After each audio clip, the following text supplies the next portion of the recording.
Well, today's an exciting day for hockey fans in Colorado, the Avalanche and Altitude TV. Here with John Michael Liles, the brand new full-time, after what we've been calling it, your 8-year tryout. Yeah. Now, so this is really cool because you're going to be a full-time studio analyst, pre- and post-game shows with Kyle Keefe. Yeah. But you're also joining Mark and Mark up in the booth during games to be a secondary analyst as well during the games, during the play-by-play. I am, yeah. So for home games, I'll be up in the booth with Mark and Mark. And those two are amazing. They've got such great chemistry, and I'm just going to try not to mess that up too much.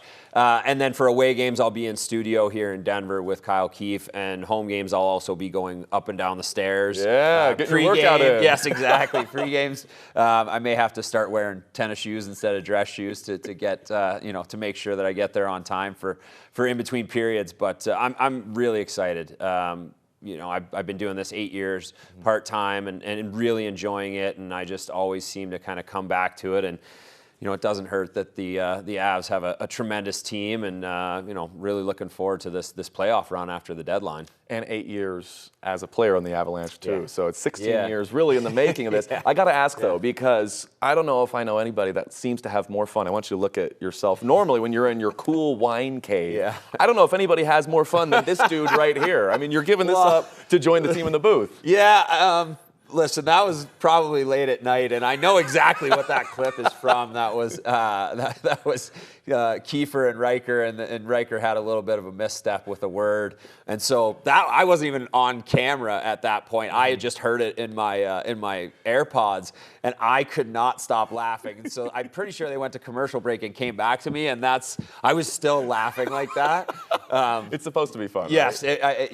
Nobody has more fun than our group, and we love it that way, and that's what makes it so much fun for me to be a part of it. Is not only working for KSC and Altitude and the Avs, but just the group that we have, and it's just special. It's a blast every time you go to the rink. I tell you who's having fun as well is the Avalanche's front office in the last 24 hours. What? Eric Johnson, the Condors coming back home. Charlie Coyle, Brock Nelson. They've been working. What does this mean? I mean, it seems to me like they're going all in for another championship run. Yeah, right? and I think that you have to. You have Nathan McKinnon and Cale Makar in the prime of their careers. And so when you have that, yes, you did trade away Mikko Rantanen this year, but you got a really good return when you look at Marty Necas and the way that he's fit in. Jack Drury, I think, has been a tremendous addition depth-wise.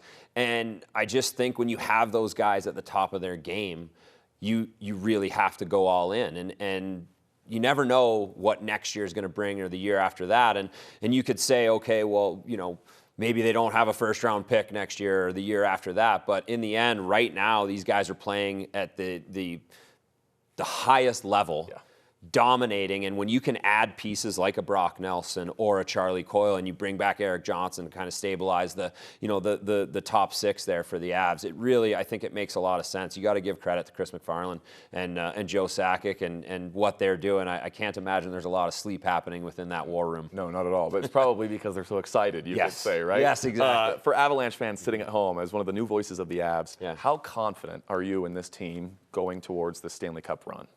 Extremely confident. I think when you look at where the Avs were at the beginning of the season to where they are now, I mean, it's a completely different look, minus some of those big guys. Well, I think early on, one, you had a lot of injuries, but two, there were some question marks with the goaltending. Not only did they make one trade, but they made 2 trades for goaltenders. So completely revamped the goaltending. Mackenzie Blackwood signs an extension. Scott Wedgwood has been a tremendous backup. And then you end up trading Mikko Rantanen. You get a really solid return, I think, for that. And that's been some drama today as well, with him going to Carolina, but now ending up in Dallas.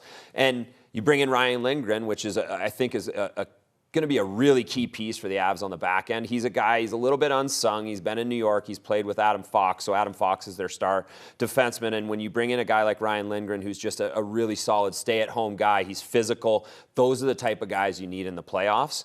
And so then you look at the trade deadline, Brock Nelson, Charlie Coyle, and now Eric Johnson coming back. When you look at day one to where we are now, trade deadline, I mean, this Avalanche roster has been completely revamped, and I think it is way better than it was at the beginning of the year. That's thrilling to hear. The Avs got better on the ice. So a lot of confidence coming from me. Yeah, Shocker. of course.